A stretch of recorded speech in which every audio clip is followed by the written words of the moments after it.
Дархуул аймгийн хүүхд багчуудын чөлөө цагийг зөв боловсон өнгөрөөх, тоглох газрыг нэмэгдүүлэх, төмөр замын талаар танин мэдхэн ойлголт өгөх зорилгоор хүүхдийн төмөр замын зохицолбор байгуулах төслийг хэрэгжүүлэхээр 2020 оны 9-р сард аймгийн засаг дарга Улаанбаатар төмөр зам хувь нийлүүлсэн нийгэмлэгийн холбогдох удирдлагуудтай хамтран ажиллах санамж бичигт гарын үсэг зурсан байна.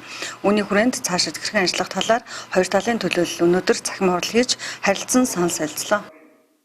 За өнөөдөр бол одоо яг өнөөдрийн байдлаар Дархуул аймгийн талаас бол ажлын хэсэг гарсан байгаа. Энэ ажлын хэсэгтээ 7 хүний бүрэлдэхүүнтэй аймгийн засаг даргын орлогчоор ахлуулсан юм ажлын хэсэг байгаа. За мөн одоо Улаанбаатар төмөр зам хувь нийлүүлсэн нийгэмлэгээс 16 хүний бүрэлдэхүүнтэй юм одоо ажлын хэсэг гарсан байгаа. За өнөөдрийн цахим хурлаар бол одоо бид хамтран одоо ярилцлаа. Энэ ярилцлагатай бол энэ санал болохоор яасан гэхээр миний Монгол цэцэрлэг хүрээлэнд нийтдээ 2.3 орчим километр урттай ийм одоо төмөр замын зогсолбор барихаар ингэж одоо харилцан тохиролцлоо. Улаанбаатар төмөр зам хувь нийлүүлсэн нийгэмлэгийн ажлын хэсгийн гаргасан анхны зураг төсөвт хүүхдийн төмөр замын зохицолборыг миний Монгол цэцэрлэгт хүрээлэнд байгуулах өгөөд 2.3 км урттай байхаар төсөөлжээ. Хүүхдийн төмөр зам нь ердийн төмөр замтай ажиллах зарчмын хувьд адилхан нэг дахин жигжигрүүлсэн хувилбар юм а. За энэ сарын 27-нд Улаанбаатар төмөр замын ажлын хэсгийнхэн дархан дээрч хүүхдийн төмөр замын зохицолборыг байгуулах газрыг үзэж судлан трасс сонгохоор тохиролцжээ.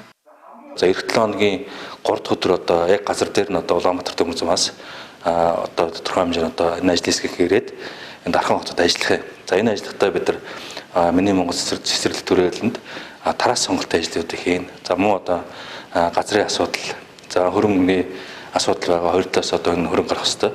Энэ хөрөнгөний асуудлыг бас харилцан ярилцсан тохиролцоогоор ингэ шийдвэрлсэн байгаа.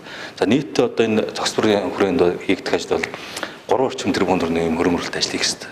Эндээс бол Дархуул аймаг бол 150 орчим сая төгрөг гарна. Өвцөн хөрөнгийг бол Улаанбаатар төмөр зам хувь нийлүүлсэн нийгэмд одоо гаргахаар ингэж бас харилцан тохиролцлоо.